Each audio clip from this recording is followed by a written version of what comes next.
హిందీ ప్రేక్షకులు ఆసక్తిగా ఎదురుచూస్తున్న చిత్రాల్లో వెల్కమ్ టు ది జంగిల్ ఒకటి. అక్షయ్ కుమార్ ప్రధాన పాత్రలో అహ్మద్ ఖాన్ తెరకెక్కిస్తున్న యాక్షన్ ఎంటర్టైన్మెంట్ చిత్రం ఇది.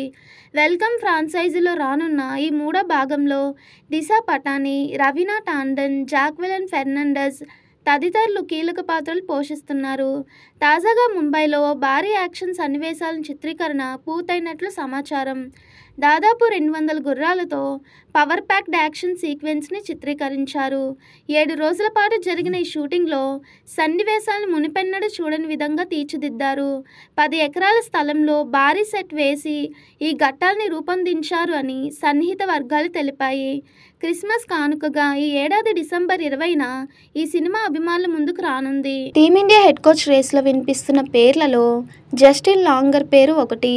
గతంలో ఆస్ట్రేలియా ప్రధాన కోచ్గా పనిచేసిన లాంగర్ ఆటగాళ్లతో విభేదాల నేపథ్యంలో ఆ బాధ్యతల నుంచి వైదొలిగాడు. ఈ క్రమంలో కొన్నాళ్ల పాటు విరామం తీసుకున్న జస్టిన్ లాంగర్ 2024లో ఐపీఎల్ ఫ్రాంచైజీ లక్నో సూపర్ జెయింట్స్తో జట్టు కట్టాడు. 17వ సీజన్లో లక్నోకు కోచ్గా నియమితుడయ్యాడు ఈ ఆస్ట్రేలియా మాజీ ఓపెనర్. లాంగర్ మార్గదర్శనంలో కేఎల్ రాహుల్ కెప్టెన్సీలో లక్నో అద్భుతాలు సాధిస్తుందనుకుంటే కనీసం ప్లే ఆఫ్స్ కూడా చేరకుండానే నిష్క్రమించింది. పాయింట్ల పట్టికలో 7వ స్థానంలో నిలిచి సీజన్ను ముగించింది. తిరుమలలో భక్తుల రద్దీ కొనసాగుతుంది. ఉచిత సర్వదర్శనానికి అన్ని కంపార్ట్మెంట్లు నిండి బయట శిలాతోరణం వరకు క్యూ లైన్లలో భక్తులు ఉన్నారని తిరుమల తిరుపతి దేవస్థానం పేర్కొంది. ఉచిత సర్వదర్శనానికి 20 గంటల సమయం కాగా ₹300 ప్రత్యేక దర్శనానికి 4 గంటల సమయం పడుతుందని వెల్లడించింది. మరోవైపు టైమ్ స్లాట్ ఎస్ఎస్ దర్శనం కోసం 14 కంపార్ట్మెంట్లలో భక్తులు వేచి ఉండగా 6 గంటల సమయం పడుతుంది. నిన్న గురువారం 65,416 మంది భక్తులు స్వామివారిని దర్శించుకున్నారు. అందులో 36,128 మంది భక్తులు తలనీలాలు సమర్పించారు.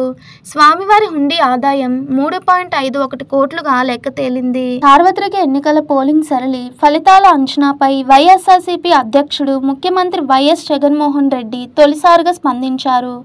మరోసారి చరిత్ర సృష్టించబోతున్నామని, మళ్లీ అధికారంలోకి రాబోతున్నామని ధీమా వ్యక్తం చేశారు. ఎన్నికల్లో వైఎస్ఆర్సీపీ కోసం పొలిటికల్ కన్సల్టెన్సీగా పనిచేసిన ఐపాక్ కార్యాలయాన్ని సీఎం జగన్ గురువారం సందర్శించారు. విజయవాడలోని బెంజ్ సర్కిల్ సమీపంలో ఉన్న ఐపాక్ కార్యాలయానికి వచ్చిన ఆయన సుమారు అరగంట సేపు గడిపారు. ఐపాక్ ప్రతినిధులను అభినందించి సెల్ఫీలు దిగుతూ సరదాగా గడిపారు.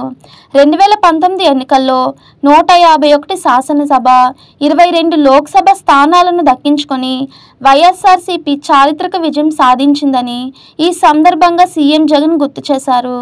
ఈ దఫా అంతకంటే ఎక్కువ స్థానాల్లో విజయ పతాకం ఎగురవేసి వైఎస్ఆర్సీపీ ప్రభంజనం సృష్టించడం ఖాయమన్నారు. ఆశీష్ బేబీ హీరోయిన్ వైష్ణవి చైతన్య జంటగా నటించిన చిత్రం love me if you dare అనేది ఉపశీర్షిక.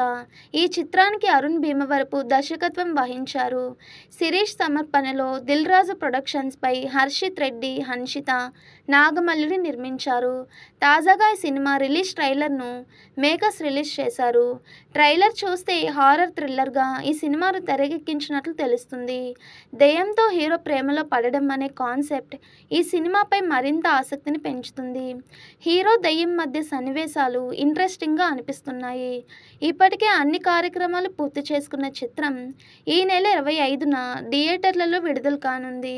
ఐపీఎల్ 17 సీజన్ తుదిపోరులో కోల్కతా నైట్ రైడర్స్ ప్రత్యర్థిని నిర్ణయించే క్వాలిఫైర్ 2 సమరానికి రంగం సిద్ధమైంది. పాయింట్ల పట్టికలో 2-3 స్థానాల్లో నిలిచిన హైదరాబాద్, రాజస్థాన్ జట్ల మధ్య చెపాక్ మైదానంలో ఈ పోరు జరగనుంది. ఈ సీజన్లో ఇరు జట్ల తలపడిన ఏకైక మ్యాచ్లో సన్ రైజర్స్ ఒక పరుగు తేడాతో నెగ్గింది. టోర్నీలో దూకుడైన బ్యాటింగ్తో హైదరాబాద్ శాసించగా రాజస్థాన్ విజయాల్లో బౌలింగ్ కీలకంగా నిలిచింది. ఇరు జట్లు తాజా సీజన్లో చెన్నై వేదికగా ఒక్కో మ్యాచ్ ఆడాయి. హైదరాబాద్ 134, రాజస్థాన్ 141 పరుగులు మాత్రమే చేసి చెన్నై చేతిలో ఓటమి పాలవడం విశేషం. వైఎస్ఆర్సీపీ చారిత్రక విజయానికి 5 ఏళ్లు పూర్తయ్యాయి. రాష్ట్రంలో 2014-19 మధ్య చంద్రబాబు అరాచక పాలనకు తెరదించుతూ 2019 మే 23న ప్రజలు చారిత్రక తీర్పు ఇచ్చారు. 50% ఓట్లు 151 శాసనసభ, 22 లోక్సభ స్థానాల్లో వైఎస్ఆర్సీపీ అభ్యర్థులను గెలిపించి గతంలో ఎన్నడూ లేనంత ఘన విజయాన్ని అందించారు. 2019 మే 30న సీఎంగా ప్రమాణ స్వీకారం చేసిన వైఎస్ఆర్సీపీ అధ్యక్షుడు వైఎస్ జగన్మోహన్ రెడ్డి ఈ 5 ఏళ్లు సుపరిపాలన అందించారు. మేనిఫెస్టోలో ఇచ్చిన హామీల్లో 99% అమలు చేసి రికార్డు సృష్టించారు. అర్హతే ప్రామాణికంగా వివక్ష చూపకుండా, లంచాలకు తావు లేకుండా అత్యంత పారదర్శకంగా సంక్షేమ పథకాల ద్వారా డీబీటీ రూపంలోనే 2 లక్షల కోట్లను పేదల ఖాతాల్లోకి జమ చేశారు. నాన్ డీబీటీ రూపంలో 1.79 లక్షల కోట్లు పేదలకు చేకూర్చారు. వాటిని సద్వినియోగం చేసుకున్న పేదలు సాధికారత దిశగా అడుగులు వేస్తున్నారు. ఎలాంటి పాత్రలోనైనా తన నటనతో సినీ ప్రియుల్ని మెప్పిస్తుంటుంది అందాల తార నయనతార.